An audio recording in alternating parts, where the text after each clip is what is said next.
मेरे यूपी के भाइयों, बोलने दो। देखिए, यहाँ पे बैठे हुए मेरे मन में एक पुरानी बात आई। 32 साल पुरानी बात है। मई 1991 की बात है। मेरे पिता की शव यात्रा तीन मूर्ति भवन से निकल रही थी। अपनी मां के साथ और अपने भाई के साथ हम एक गाड़ी में बैठे थे। सामने भारतीय सेना की एक ट्रक थी, फूलों से लदी हुई थी। उसके ऊपर मेरे पिताजी का शव था। थोड़ी देर काफिला चला, 5-10 मिनट चला। फिर राहुल कहने लगे मैं उतरना चाहता हूं। तो मां ने मना किया। उस समय सुरक्षा का भी बहुत वो था। तो मां ने कहा नहीं, तुम उतर नहीं सकते।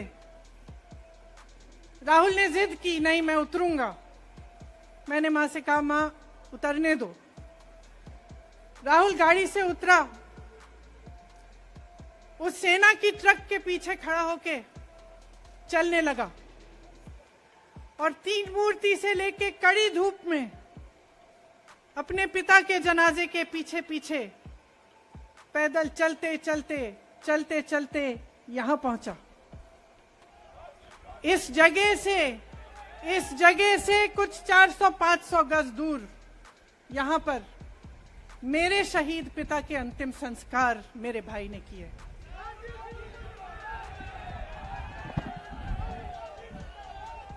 सुनिए, वो चित्र मेरे दिमाग में अभी भी है, मेरे मन में है।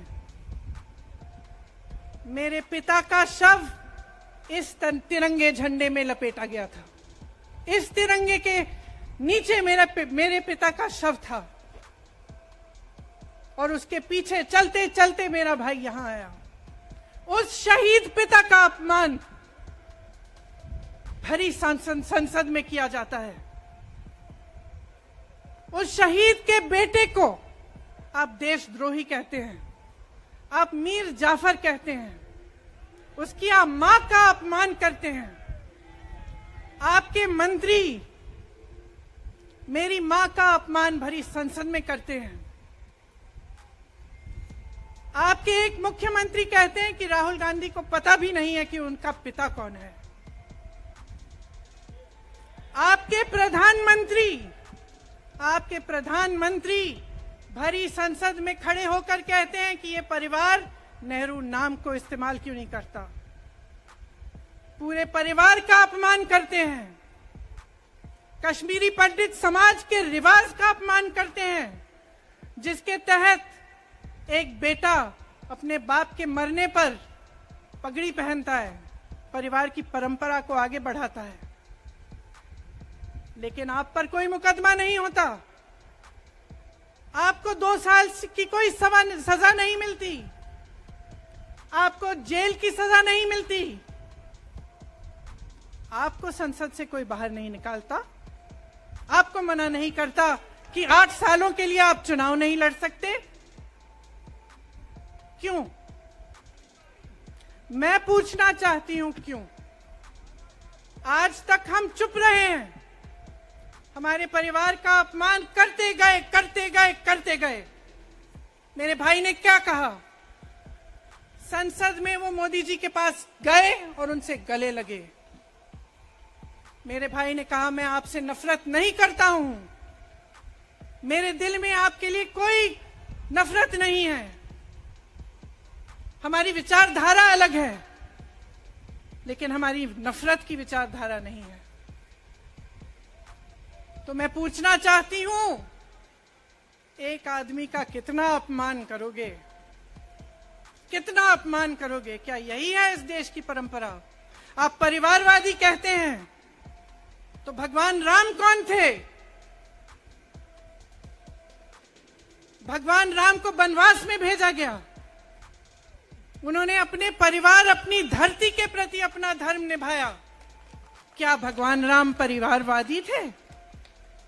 क्या पांडव परिवारवादी थे कि वो अपने परिवार की संस्कारों के लिए लड़े।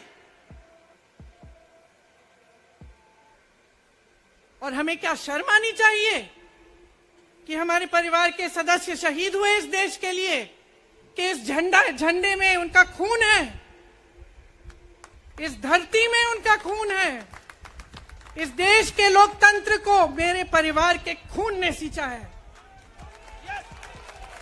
और जो सोचता है कि हमें अपमानित करके हमें डराएंगे, हमें धमकाएंगे, जो सोचता है कि तमाम एजेंसियों को लगाकर हम पे छापे मारकर हमसे कुछ भी कर ले, हमें डराएंगे, वो गलत सोचते हैं। हम डरने वाले नहीं हैं। हम और मजबूती से लड़ेंगे। हम इस देश के लोकतंत्र के लिए कुछ भी करने के लिए तैयार हैं। इस देश के लोकतंत्र को, इसकी नींव कांग्रेस पार्टी के महान महापुरुषों ने डाली है।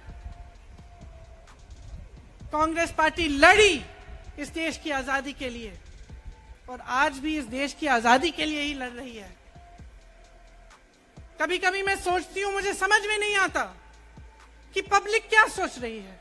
क्या देख नहीं रही है क्या हो रहा है? क्या आपको दिख नहीं रहा है कि आपकी सारी संपत्ति लूटी जा रही है, एक आदमी को दी जा रही है, गिने चुने उद्योगपतियों को सब कुछ दिया जा रहा है। किसकी संपत्ति है? ये राहुल गांधी की संपत्ति है, ये आपकी संपत्ति है। ये पीएसयू किसके हैं? किसके लिए बनाए गए? आपके लिए बनाए गए, जो ऐसे एक के बाद एक इनको बेचे जा रहे हैं, दिए जा रहे हैं। इसी से तो आपका रोजगार आता है। छोटे उद्योगों से, छोटे व्यापारियों से आपका रोजगार आता है। किसी बड़े अडानी से नहीं आता। रोजगार नहीं देते, छीनते हैं आपका रोजगार। तो आप समझ क्यों नहीं पा रहे हैं? आप गैस के सिलेंडर के लिए 1000 रुपए दे रहे हैं और यहां आपकी सारी संपत्ति किसी को सौंपी जा रही है। राहुल गांधी जी ने क्या कहा? अरे कौन सा इतना बड़ा जुल्म कर लिया कि आपसे 2 सवाल पूछ लिए, जवाब नहीं दे पाए ना, घबरा गए। और जो अहंकारी होते हैं, तानाशाह होते हैं, क्या करते हैं? जब सवालों का जवाब नहीं दे पाते तो पूरी सत्ता को लेकर जनता को दबाने की कोशिश करते हैं। जो सवाल उठाता है उसको दबाने की कोशिश करते हैं। आपने कभी सोचा है, आंखें खोलिए, आपने कभी सोचा है कि ये पूरी सरकार, ये सारे मंत्री, ये सारे सांसद एक आदमी को बचाने की क्यों इतनी कोशिश कर रहे हैं? इस अडानी में है क्या कि इसको आप सारी संपत्ति दे रहे हो देश की? 20 हजारों करोड़ शेल कंपनियों में इनकी हैं और आप इन पे इंक्वायरी नहीं कर सकते। ये अडानी है कौन कि आप सब उनका नाम उठते ही बौखला जाते हैं और उनको बचाने में लग जाते हैं? देखिए, आप इस देश के देशवासी हैं, ये देश आपका है, ये लड़ाई आपकी है। आज तमाम नौजवान बेरोजगार क्यों हैं? हम इश्तेहार तो देख रहे हैं, होर्डिंग देख रहे हैं, मदर ऑफ डेमोक्रेसी लिखा है, कहते हैं कि हमारी अर्थव्यवस्था बहुत तेजी से आगे बढ़ रही है, तो इतने नौजवान बेरोजगार क्यों हैं?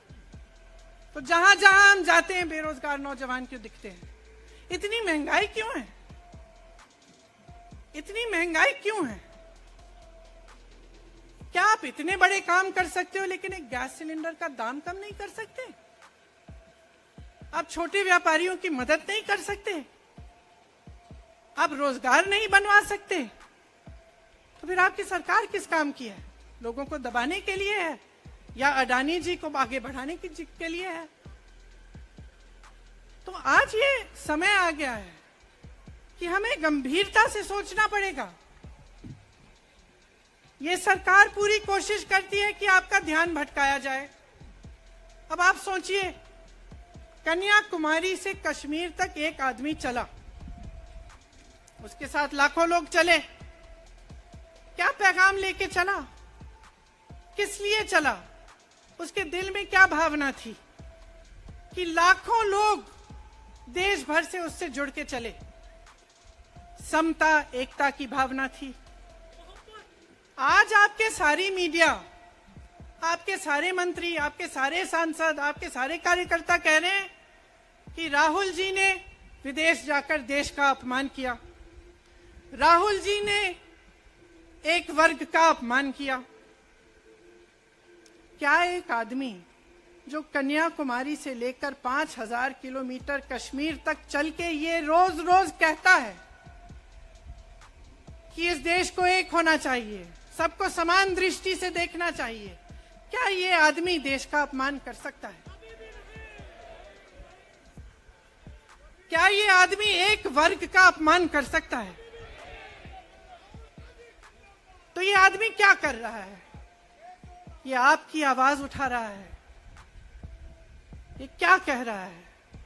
कह रहा है कि गरीबों को अपना हक दो, नौजवानों को अपना हक दो, महिलाओं को अपना हक दो। यही तो कह रहा है। और हक क्या है? हक ये है कि जो आपका है वो आपके हाथों में जाना चाहिए, किसी बड़े उद्योगपति के हाथ में नहीं, जो प्रधानमंत्री जी के मित्र हैं। ये है आपका हक। उसी हक की लड़ाई लड़ रहा है। तो आप समझिए, ये एक इंसान की बात नहीं है, ये एक राहुल गांधी की बात नहीं है, ये पूरे देश की बात है। जब हम कहते हैं लोकतंत्र को बचाना है, तो हम किस बात की को बचाने की कह रहे हैं? क्या कह रहे हैं हम? लोकतंत्र क्या होता है? खुल के जवाब मांगो, सवाल उठाओ। यही तो लोकतंत्र है कि आपको कोई आपत्ति है, कोई समस्या है, आप किसी के पास जाकर अपना हक मांग सकते हैं। आप कह सकते हैं, भाई हमारे लिए ये क्यों नहीं किया, इतनी महंगाई क्यों है, हमारे लिए रोजगार क्यों नहीं बनाए। लेकिन आज यही हक आपसे छीना जा रहा है और आपका ध्यान इधर उधर भटकाया जाता है और इतनी चीजों को फैलाया जाता है जो सच नहीं है, झूठों को फैलाया जाता है। आप सोचिए, राहुल गांधी दुनिया के सबसे बड़े जो शिक्षा के संस्थान है वहां से पढ़ के आए हैं। हार्वर्ड और कैम्ब्रिज की उनकी डिग्री है। कैम्ब्रिज से उन्होंने इकोनॉमिक्स में मास्टर्स डिग्री, एमफिल डिग्री उनको मिली। आप उसको पप्पू बनाते हैं। पूरे देश भर में आपकी सहायता के साथ, मेरे मीडिया के दोस्तों, डिग्री आपने देखी नहीं, सच्चाई आपने देखा नहीं, उनको पप्पू बना दिया। फिर पता चला कि ये पप्पू तो यात्रा में निकल आया और पता चला कि ये तो पप्पू है ही नहीं। इसके साथ तो लाखों लोग चल रहे हैं। ये ईमानदार भी है,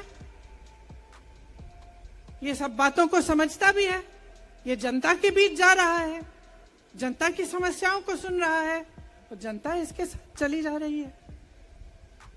तो घबरा गए कि राहुल गांधी ने संसद में वो सवाल उठाए जिनका उनके पास जवाब नहीं है।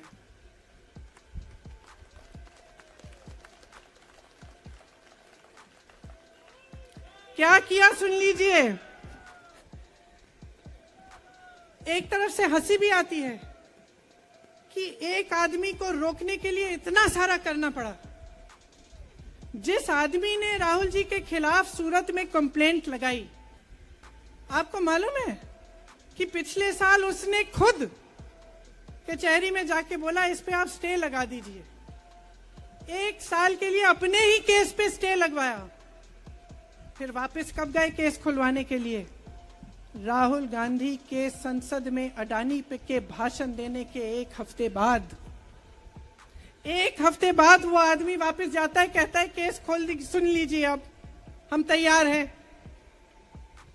1 महीने के अंदर अंदर जज कह देते हैं कि राहुल गांधी को 2 साल की सजा मिलेगी। आपने देखा इस देश में कितने केस हैं कि जेल में 10 साल के लिए पड़े रहते हैं, उनकी सुनवाई नहीं होती। ये तो सुनवाई भी फट से हो गई, जजमेंट भी फट से हो गई, सजा भी फट से हो गई।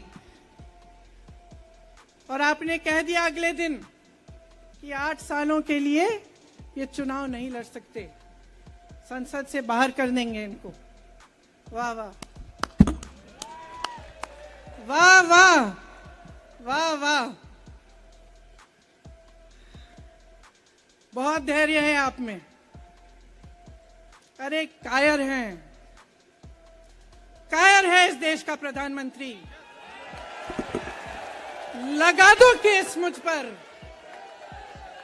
लगा दो केस मुझ पर, जेल ले जाओ मुझे भी, लेकिन सच्चाई ये है कि इस देश का प्रधानमंत्री कायर है।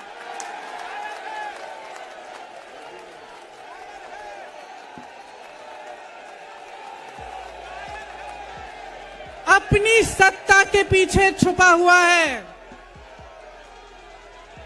अहंकारी है, और इस देश की बहुत पुरानी परंपरा है, इस देश की बहुत पुरानी परंपरा है, हिंदू धर्म की पुरानी परंपरा है कि अहंकारी राजा को जनता जवाब देती है।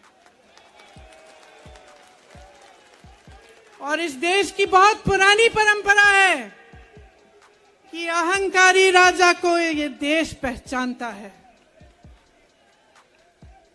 मेरे परिवार ने मुझे एक चीज सिखाई है कि ये देश दिल से बोलता है और दिल से सुनता है। ये देश सच्चाई को पहचानता है, और मैं जानती हूं कि आज वो दिन है जब से सारा कुछ बदलने लगेगा।